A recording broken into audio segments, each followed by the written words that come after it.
Nah, kemudian kita memberikan sanksi berat, pembebasan dan penghentian dari jabatannya pada mereka yang terlibat kepada 6 pegawai dan sanksi berat kepada 2 pegawai. Tetapi yang menjadi pertanyaan saya, ini kenapa sanksi berat? Apakah ini persoalan administrasi atau persoalan pembegalan hukum, Pak? Saya tidak berpendapat bahwa ini pelanggaran hukum administrasi, kesalahan administratif. Kalau kayak gini ini tendensinya ini pidana, tendensinya kolusi. Sampai begitu banyak.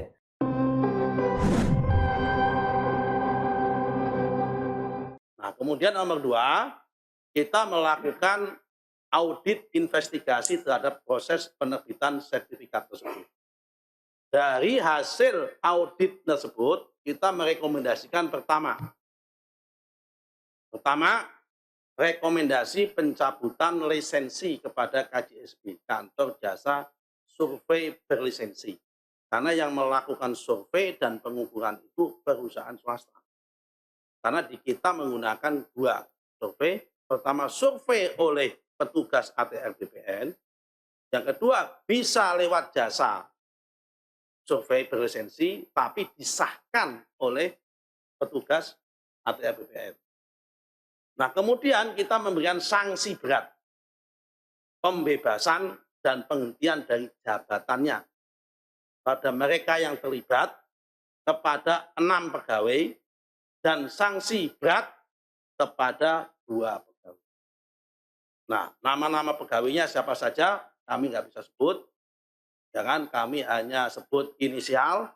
Yang pertama adalah JS, Kepala Kantor Pertanahan Kabupaten Tangerang pada masa itu. Kemudian SH, ex Kepala Seksi Penetapan Hak dan Pendaftaran. Kemudian ET, ex Kepala Seksi Survei dan Pemetaan. Kemudian WS, Ketua Panitia A. Kemudian YS, Ketua Panitia A. Kemudian NS, Panitia A.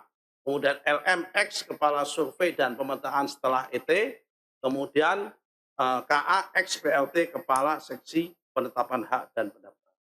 Ini 8 orang ini yang sudah diperiksa oleh inspektorat dan sudah diberikan sanksi oleh inspektorat, tinggal proses peng-SK-an saksinya dan penarikan mereka dari jabatannya.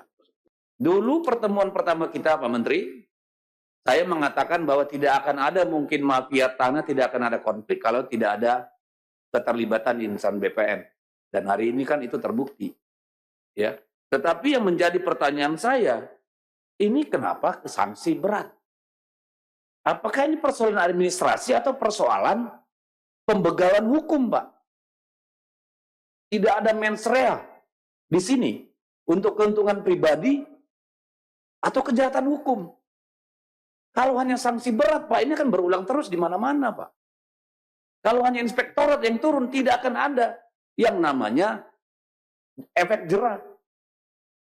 Ya paling sanksi berat, di kantong gua udah 30 miliar.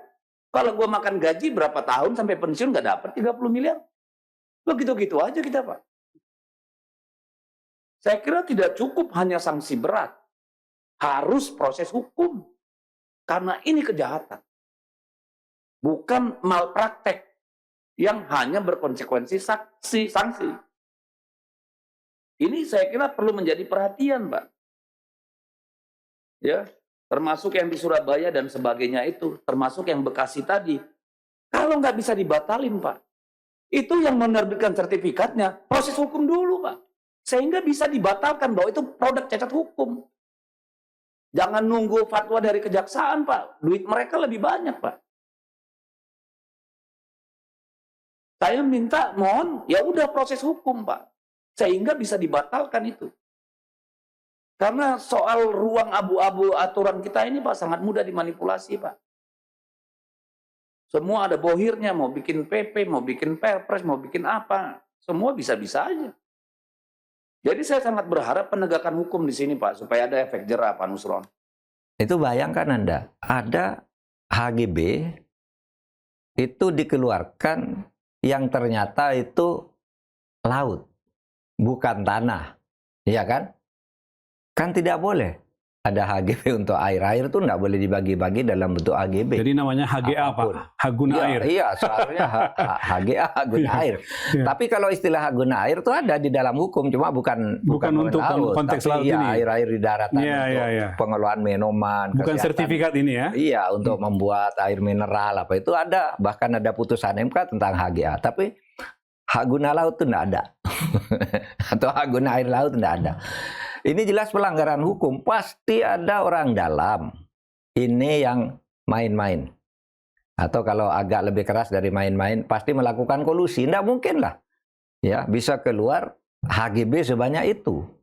Gitu. Bahkan yang saya dengar itu katanya sudah ada apa namanya proyeksi couplingnya kan. Iya. Iya kan? Kan sudah ada 263 coba. Kan berarti sudah ada pengkaplingan. Betul. Titik koordinatnya sudah diukur. Itu bukan main-main.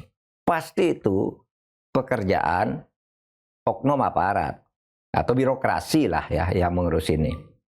Nah, oleh sebab itu sekarang yang ini nih nanti harus diusut tersendiri sebagai pelanggaran hukum.